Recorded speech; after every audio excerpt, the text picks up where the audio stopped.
Hi guys, in this video we will see some of the commands that allow the management of text content in Excel.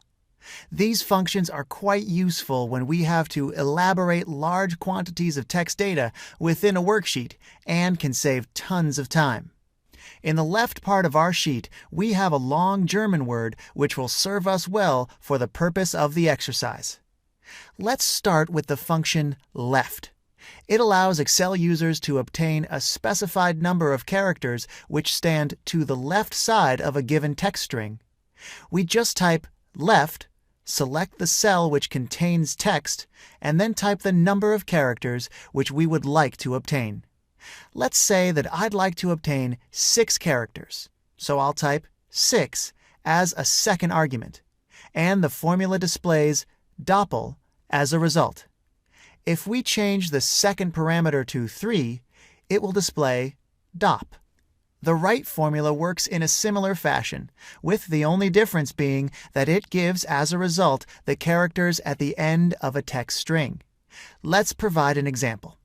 We need to type right, select the cell with text, and enter as a second argument the number of characters.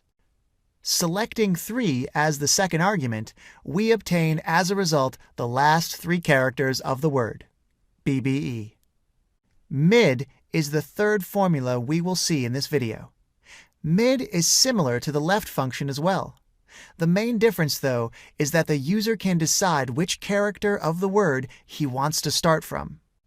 I will type mid and select the text cell as the first argument. The second argument asks us where to start from.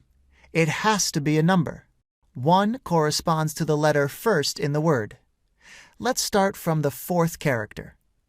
As the last argument of the function, we must select how many characters we would like to obtain.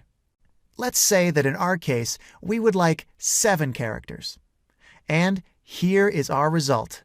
We obtained 7 characters, starting from the 4th letter of the word.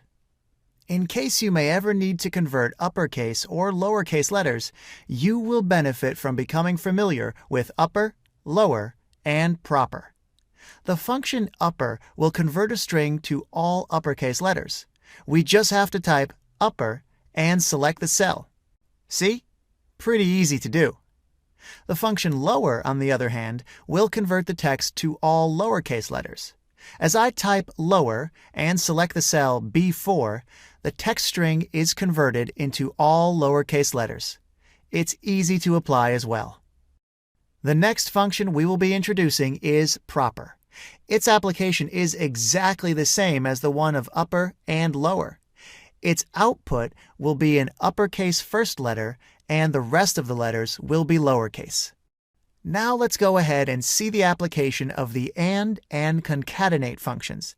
They serve for the same purposes, and this is why we'll see them together. Let's type equal. Select the cell B4, type the and sign, and select C4. The result is that the 2 text strings are combined within the same cell. We can add D4 as well if we want to. Just continue the formula by typing and selecting D4. What if we wanted to leave a blank space between each of them? We have to type quotation marks and leave a blank space within it. See? Pretty intuitive. The same thing is valid for concatenate. Type concatenate, select the text strings, which are the only arguments of the function, and the result is the same as the one we saw for the and function. These are the main functions that you will need when you have to elaborate text in Excel. Thanks for watching.